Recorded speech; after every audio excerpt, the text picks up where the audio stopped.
Baldur's Gate 3 can be quite overwhelming when you approach it at first, but I can promise you it is so worth it. And honestly, it is somewhat beginner friendly. Here are 10 tips that I've learned as I'm about to conclude Act 1. First, make sure you save. Like, a lot. Like, too much. Seriously, it helps a whole lot. And honestly, I don't know if this is frowned upon or not, but there are even times where I survive an outcome and I still go back to the load just because I want to explore the alternative decision just to see what happens. Or sometimes I'll play something through and kind of regret it and go back. Like, for example, I may initiate a fight that I didn't actually want to initiate, so I can go back to my load and then maybe have a peaceful conversation with that person instead. Along with that, saving is super helpful for just any time that you die for obvious reasons because you can just retry. Number 2, do not be afraid to change your class. I started out as a bard, and it's not that bard was bad by any sense at all, but I basically feel like I wasn't utilizing it enough. So I decided to switch to a druid. And I'm really glad that I did that because, one, I'm just an absolute huge animal person, so it is absolutely right up my alley and I'm having a blast with it. But two, I'm really enjoying the shapeshift function within combat. I find myself becoming a bear a lot, and I use that bear skill to kind of serve as a tank. And not only does it do a really good job at just eating damage, but it also does a really good job at actually putting some numbers down on some melee attacks. So I really enjoy that and vibing out a lot. And I really suggest if you're having any hesitancy, any doubts at all with the class that you tried, try something else because there's really no harm. Number 3, long rests are super important. Obviously, they replenish your resources. They will replenish certain skills. But more importantly, it progresses certain storylines. And not only do you have to talk to some of your companions at your camp, but there's also going to be cutscenes that are unskippable. And some of them might even throw you off because you aren't expecting it. So I really, really suggest taking advantage of that. Do not neglect that because it really is super important. Number 4, this is totally my opinion. I'd be curious to hear what you guys think. But I suggest somewhat using violence as a last resort. And here's what I mean by that. I'm not saying to always keep it peaceful, but I do suggest exploring all of the talking possibilities. Because sometimes you could even save yourself a fight and almost talk someone into fighting for you. Whether that's convincing someone to join your side within a fight, or there are even times where you can just convince someone to take down a whole other side or a whole army just for you, just based off of your conversation abilities. So I highly suggest employing that instead of just going right to aggressiveness every single time.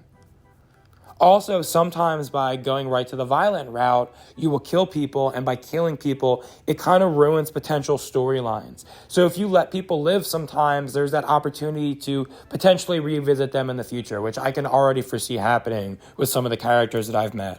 Number 5, do not feel pressured to do things wrong or to do things right. Do not feel afraid that you're missing stuff. Do not feel afraid that you made the wrong or right decision, because that really is what this game is about, is you're not meant to have a perfect playthrough at all. And this game truly, truly has so much replayability. It's quite obvious. I'm already looking forward to doing another playthrough and already just making some different decisions, different than the ones that I made in this. So that really is the beauty of this game. I understand it's easy to almost feel anxiety about what you should and what you shouldn't do, and if you're approaching it correctly. But in my opinion, you are not doing anything incorrectly. And for your first playthrough, honestly, just do a vibe playthrough. Just kind of see what decisions you make that are good and what are bad and live with the outcome somewhat. And if you really don't like it, you can refer to my earlier tip and just boot up an earlier save. Number 6, I think this is actually a really helpful tip, especially early game for new players. Take advantage of jumping. So jumping can be super helpful within combat because height is a huge advantage. Anytime you're at a height and you're using a range attack, you're more likely to hit that attack. So jumping is a really easy way to maneuver that. Furthermore, jumping is a great way to access spots that are hidden.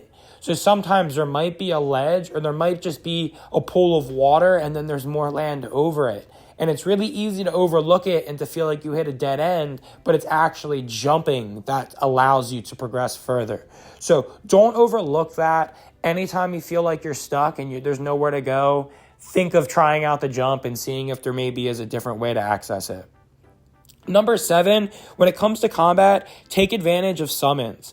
Currently, I have 2 characters that have summons. One summons a hand that's somewhat helpful, where another character summons an actual weapon, which is pretty darn helpful. But regardless, these are 2 extra characters on your team, 2 extra sets of melee attacks.